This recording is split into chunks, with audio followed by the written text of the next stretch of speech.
You are listening to Policy Currents, a weekly podcast from the RAND Corporation. I'm Evan Banks. And I'm Deanna Lee.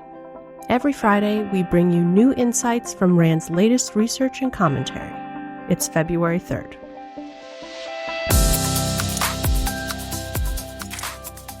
At its core, a country's defense strategy is a very expensive gamble.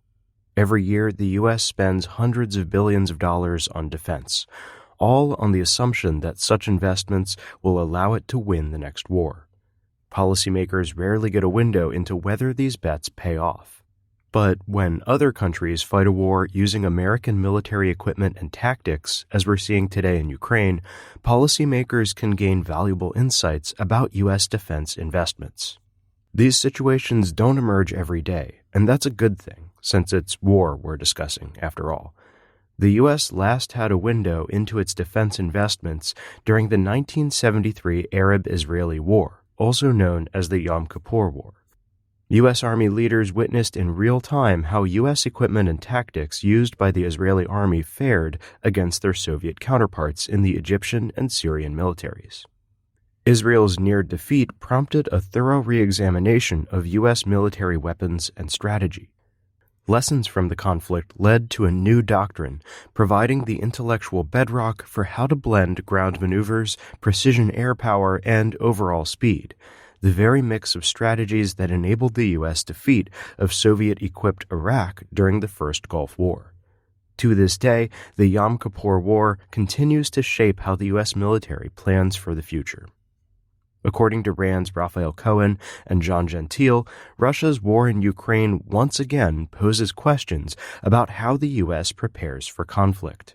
For example, given the Ukrainians' successful use of anti-tank weapons and the ubiquity of unmanned aerial systems in ground combat, how relevant is the tank in future conflicts? And do helicopters still have a place on the modern battlefield? Ukraine has managed to destroy or damage about 75 Russian helicopters, including the most advanced models, mostly by using relatively old air defense missiles. And more broadly, how are wars most likely to play out in the future?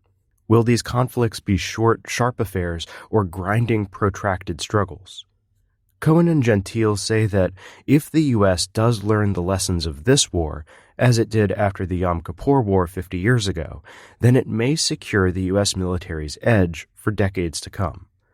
But if it doesn't, then it may not get a second chance. The U.S. and France share the goal of maintaining stability and the rules-based international order in the Indo-Pacific.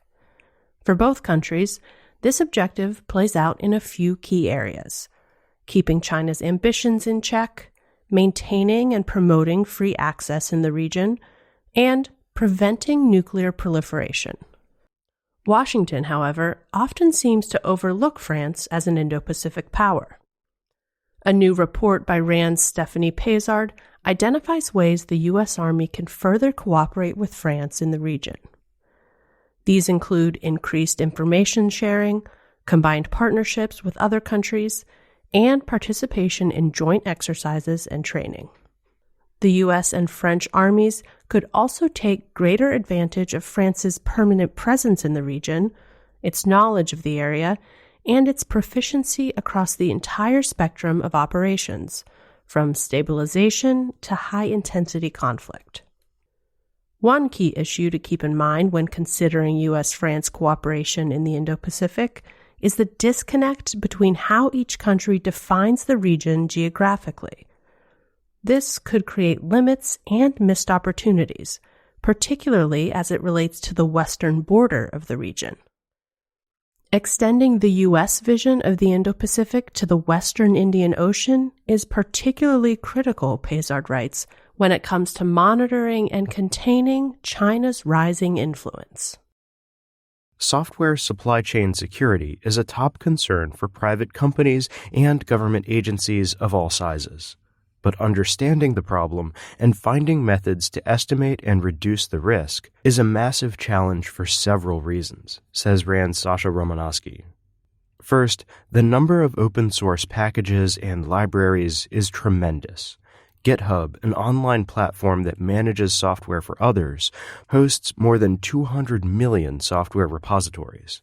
And each programming language uses its own system for tracking software across its ecosystems.